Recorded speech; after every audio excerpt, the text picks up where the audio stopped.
你想象一个画面哦，在一个很安静、很庄严的聚会里面，突然有一位老兄，他刻意拿出一叠厚厚的美金，而且是当着大家的面哦。对，他把它摊成一个完美的扇子形状，然后大摇大摆地一把丢进那个奉献袋里面。哇，这画面真的很冲击耶！真的啊，你看到这个画面，心里第一个浮现的念头是什么？这到底是在敬拜神，还是说他其实是在施舍老天爷？欢迎来到我们今天的深度解析。没错，我们今天为你梳理了几份很真实的信仰见证跟讲道资料。我们的任务呢，就是要为你拆解一个很多人心里都有感觉，但常常说不明白的现象。就是那种外表很虔诚，但其实不然的现象吗？对，就是为什么有些人明明在宗教团体里面超级乖巧，这个周末绝不缺席了，捐钱也不手软，可是你去看他内心却还是充满焦虑，甚至他真实的生活状态根本是一塌糊涂。其实我觉得，无论你现在对信仰是抱持着怀疑的态度，或者说你其实已经在某个宗教圈子里打滚很多年了，你可能都曾经有过一种感觉，就是信仰有时候好像只是在增加人生的规矩而已。就是不能做这个，不能做那个。对啊，我们今天就是要带你拨开这层，可以说是伪善的外衣吧，带你去看看那些外在的宗教行为跟我们真实内在的生命之间到底存在着多么巨大的落差。其实刚刚提到那位把钞票摊成扇子的老兄，他点出了一个我们都很容易犯的毛病，就是我们常常把交易当成了信仰。交易，你的意思是说拿钱去换好处吗？没错，在这份资料里面，讲述者分享了一个非常真实的观察哦。有一个人，他从小就在信仰家庭长大，不仅乖乖遵守所谓的11奉献，就是每个月硬生生把收入的1/10捐出去。1/10其实很多耶。对，但他甚至加码捐到2/10哦。然后教会的各种大大小小的活动，他也都超级热心参与。听起来就是个挑不出毛病的模范生啊。表面上是这样啦。但资料里就提到，当这个人回到现实生活中的时候，他做生意的手段却是非常不堪的，而且他处理人际关系也是一团糟。等于说他在宗教场合的那个好人形象跟他的真实生活是完全脱节的。没错，完全是两回事。哇，这让我想到一个很荒谬的现象，这就很像黑道跟警察都在拜关公嘛。怎么说？你想哦，警察拜关公是求关公保佑他抓到强盗。那强盗也拜关公啊，求关公保佑他不要被警察抓到。这两个人根本不在乎关公代表的那个忠义精神是什么。大家就是各取所需。对，只要我今天捐了香油钱，我帮你盖了庙，神明你拿了我的好处，就不应该管我私底下是个什么样的人吧？这根本就是一场交易啊！你这个比喻真的很精准呢，这其实点破了人类发明宗教的一个底层逻辑，就是我们潜意识里面会把创造宇宙的造物主当成是需要收保护费的角头。哈哈，收保护费的角头。对啊，或者是一个你可以去贿赂的官员。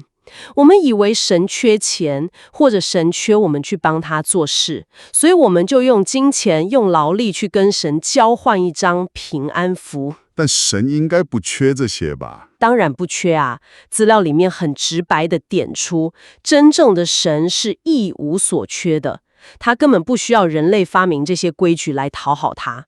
人类自己发明的那种宗教往往是一种为了做而做的规条系统，就是一套 SOP 嘛。你只要完成这套流程，买了赎罪券或者积满了什么功德点数，你心里就觉得我安了。没错，所以难怪资料里面会特别提到，有些父母在教会里面看起来慈眉善目的，到处跟人家说感谢主。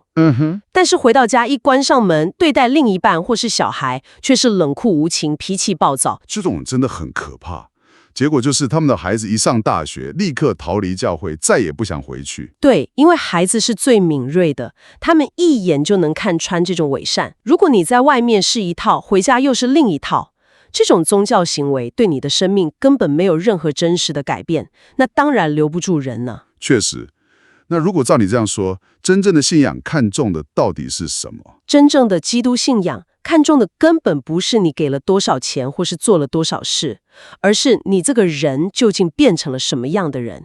就是内在的改变。对，它是一个从内而外改变的过程，而不是在你外表涂上一层很厚的宗教糖衣。好，等一下啊，如果信仰不是一场交易，神也不稀罕我们的钱，那很多普通人，包括你跟我，一定会大力吐槽一件事。什么事？说真的啦，如果信神不能保证我的银行账户明天多出500万，也不能保证我这辈子无灾无难都不生病，连地震来了，别人家在摇，我们家也照样会摇的话，那所谓的好消息到底好在哪里？这串哪门子好处啊？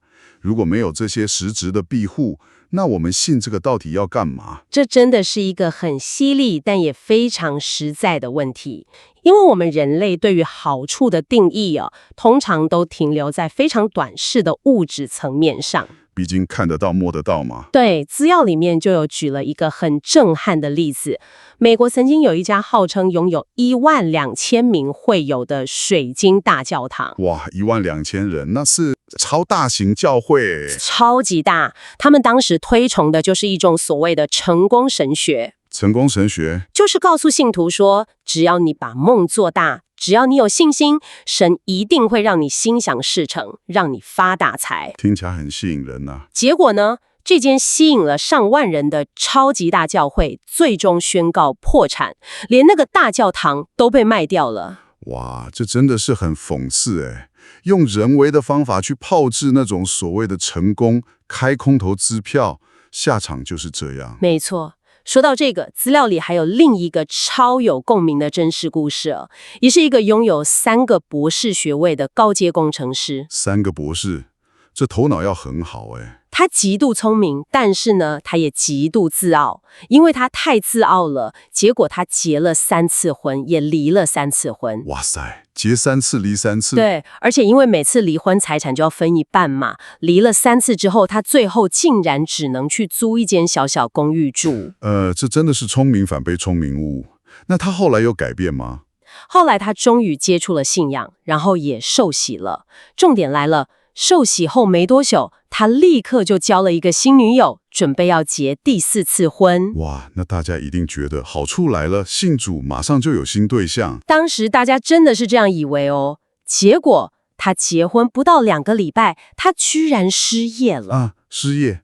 他不是有3个博士学位吗？对啊，他可是高阶人才耶。原本大家都以为他随便找都会有工作，结果他整整失业了9个月。9个月？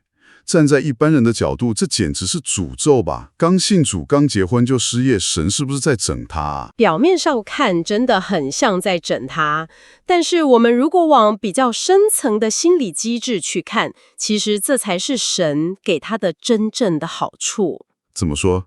失业算什么好处？你想象一下他这9个月的心境变化前3个月刚失业的时候，他心里绝对还是很骄傲的。他会觉得说，笑话，我这3个博士是我在挑公司，不是公司在挑我。他的自尊心还很高。对，可是到了第6个月，存款开始见底了，面试又一直碰壁，他开始慌了，甚至开始自我怀疑。一定会慌的啊。直到第9个月，他那个不可一世的骄傲才真正被磨平，被彻底击碎。他才终于在他的妻子面前，在神的面前谦卑下来。我好像懂你的意思了。如果他一信主，神就立刻给他一份超高薪的工作，那他的骄傲绝对会瞬间膨胀回来。没错，他就会觉得自己还是宇宙的中心，然后他绝对会用同样的那种自大，轻而易举地毁掉他的第4段婚姻。所以让他失业9个月，其实是为了拯救他这个人，顺便也拯救他的婚姻。答对了，真正的蒙福永远是内在性格的改变，要优先于外在环境的顺遂。如果造物主真的只是配合我们人类那种无穷无尽的物质欲望去演戏，答应说你信了我，明天就给你500万，那全天下的教堂早就被那些贪婪的人挤爆了吧？绝对会挤爆，但那样的信仰只会培养出一前更自私的怪物而已，跟真实的生命改变一点关系都没有。工程师失业当作是磨练骄傲，这个逻辑我还可以接受了。但如果是那种毫无道理的天灾人祸呢？你说那种突如其来的打击，对啊，当我们个人遇到极大挫折、生重病或者被很信任的人背叛的时候，我们一定会指着天空问：老天爷，你在哪里呀？就是一定的。如果神真的存在，又说他很爱我们，那为什么要让我们像无头苍蝇一样撞得头破血流啊？这是我们人类面对苦难的时候最真实的呐喊了。而在这份资料里面，讲述者用了一个极具画面感的幽默案例来回应这个问题。什么案例？就是一个鸟飞出教堂的故事。他说有一只鸟不小心误闯了教堂的副堂，因为鸟有趋光性嘛。对，会往亮的地方飞。没错。所以他看到窗户外面有光，就拼命地朝着那一片明亮的玻璃窗死命撞，嘣嘣，撞到的快脑震荡了，还是飞不出去。那个画面光用想象的都觉得头很痛哎。对啊，旁边的人看了也很急啊，就拿着扫把想赶它往正确的大门方向飞。结果那只鸟吓坏了，以为人类要攻击它。他反而撞得更厉害了。对，撞得更惊恐。最后呢，讲述者想到一个非常巧妙的解法。怎么解？他把教堂里面所有的窗帘全部拉上，把光遮住。对，把所有错误的、走不通的那种光明全部遮住，只留下一扇打开的正确大门，让那里透出唯一的光。哇！结果，那只鸟瞬间就顺着那道光飞向了自由。这故事很有意思诶。如果我们把这个画面放大来看，那只在撞玻璃的鸟其实就是你跟我吧？完全没错。我们的人生常常就像那只鸟一样，我们很固执地想要走一条我们自己认定会通的路。比如说，一个其实充满精神内耗的伴侣关系，对，或者是一份表面上看起来光鲜亮丽，但其实充满道德试探的工作。没错，或者是一种长期伤害身体的欲望，我们就觉得那片玻璃后面有光，然后拼命撞，撞到头破血流。然后当这些路走不通的时候，我们就开始抱怨：神啊，你为什么要把所有的门都关上？你为什么要让我经历这些苦难？但其实，神关上那些门，拉上那些窗帘，根本不是为了要困住你哦，也不是在惩罚你。对，它是为了防止你继续撞玻璃，撞到脑震荡啦。它关闭一切的死路，是为了留下一条真正能让你得救的正路。所以，当我们在苦难中抱怨神啊，你在哪里的时候，我们其实更应该静下来问问自己：我自己到底在哪里？我现在正在撞的会不会是一片根本飞不出去的玻璃？没错，认清自己正在撞的是玻璃，这才是获得自由的第一步。但是这又会延伸出另外一个问题。什么问题？如果我要顺服这条所谓唯一正确的门，如果信仰要求我放弃自己的路线，去称呼一位造物主为主，这听起来我不就成了一个奴隶吗？我们现在的社会不断告诉我们，真正的自由就是只要我喜欢，有什么不可以？我想做什么就做什么，这才叫做真正的解放吧。这个观点很普遍，但是现代社会推崇的那种只要我喜欢有什么不可以，在心理学或者是神经科学的层面上来看，最终往往会把人带向最深的奴役哟。奴役怎么说？比如说网络色情成瘾，一开始你可能会觉得这是我的隐私啊，是我的自由，我想看就看。对啊，这有什么不对？但渐渐的，你的大脑多巴胺回路就被绑架了，你发现你停不下来了，甚至这会影响到你现实生活中的夫妻关系，让你对伴侣失去耐心。变成被欲望控制了。对，或者是说，有人为了追求所谓的恋爱自由，寻找真我，然后选择外遇，结果呢，摧毁了整个家庭，深深伤害了配偶跟小孩。这种表面上无拘无束的自由，最终真的只会让人成为欲望的奴隶耶。你以为你在掌控你的欲望，其实根本是欲望在掌控你。没错，在资料里面有一位80几岁老太太的转变，就把这种从奴役走向真正自由的过程诠释得非常有意思。老太太的故事。对，这位老太太她一生都在某个民间宗教里面非常非常虔诚，到处捐钱盖庙。很常见的那种长辈。对，而且因为她捐的实在太多了，庙里面甚至给了她一个红布条，封她为西天大元帅。哇塞，西天大元帅，这头衔听起来很威风哎。超威风的。所以当他的基督徒儿女想向他传递福音的时候，他一开始是非常抗拒的。这也可以理解了。他的逻辑很直接哦，他说：我现在都已经是元帅了，如果我现在改信你们的教，我岂不是要从小兵重新做起？这太亏了吧！哈哈，这就是我们前面讲的，把宗教当成职场再算 KPI 的那种交易式宗教观嘛。没错，但是最后让这位80几岁、积习很深的老太太改变的，根本不是基督教给了她更高的阶级，那是什么？是她看见了她那对基督徒儿女的真实生命。对，当时他们家所有的兄弟姐妹都在为了分家产吵得不可开交，但是只有这对基督徒儿女对他展现出那种毫无功利算计、完全不求回报的爱。就是他们不是为了遗产才来照顾他的。没错，他们是真心的爱他。而且，当这位老太太听到圣经里面说，神已经为她预备好了一个地方，未来会来接她的时候，她突然感到了一种前所未有的放松。放松？为什么是放松啊？我们来解析一下她为什么会觉得放松哦。在过去的这80年里面，他的大脑其实一直处于一种积点制的压力底下。就是一直要累积功德。对，他玩的是一场一旦我停止捐钱，神明可能就不保佑我的恐惧游戏。哇，那压力真的很大。